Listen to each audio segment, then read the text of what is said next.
கோவை விமான நிலையத்தில் 2 நாட்களில் 3.5 கிலோ கடத்தல் தங்கம் பிடிபட்டுள்ளது.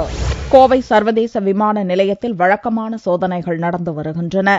இந்நிலையில் வியாழக்கிழமையன்று சார்ஜாவிலிருந்து வந்த ஏர் அரேபியன் விமானத்தில் வந்த பயணிகளிடம் சோதனை நடத்தப்பட்டது. அதில் சந்தேகப்படும்படியாக இருந்த கேரள மாநில நபரிடம் கலால்துறை அதிகாரிகள் விசாரணை நடத்தினர். விசாரணையில் அவர் வைத்திருந்த சூட்கேஸ், அணிந்திருந்த கை கடிகாரம், இடுப்பு பெல்ட் போன்றவற்றில் அலுமினியம் முலாம் பூசப்பட்டு அதற்குள் சுமார் 1.5 கிலோ தங்கத்தை கடத்தி வந்தது கண்டுபிடிக்கப்பட்டது.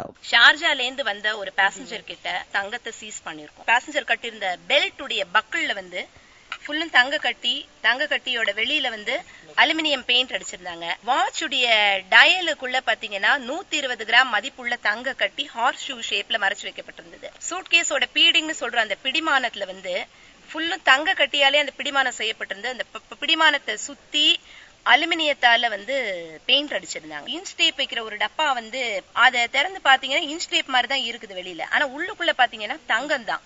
தங்கத்தை வெளியில அலுமினியம்னால கோட் பண்ணிருக்காங்க. இப்போதைக்கு இந்த விசாரணை பாதி விசாரணையில இருக்குது. இதேபோன்று வெள்ளிக்கிழமையன்றும் நடத்தப்பட்ட சோதனையில் ஏர் அரேபியன் விமானத்தில் வந்த கேரள மாநிலத்தைச் சேர்ந்த ஜகாரியா என்பவரிடமிருந்தும் 50 லட்சம் ரூபாய் மதிப்பிலான 2 கிலோ கடத்தல் தங்கம் பறிமுதல் செய்யப்பட்டது.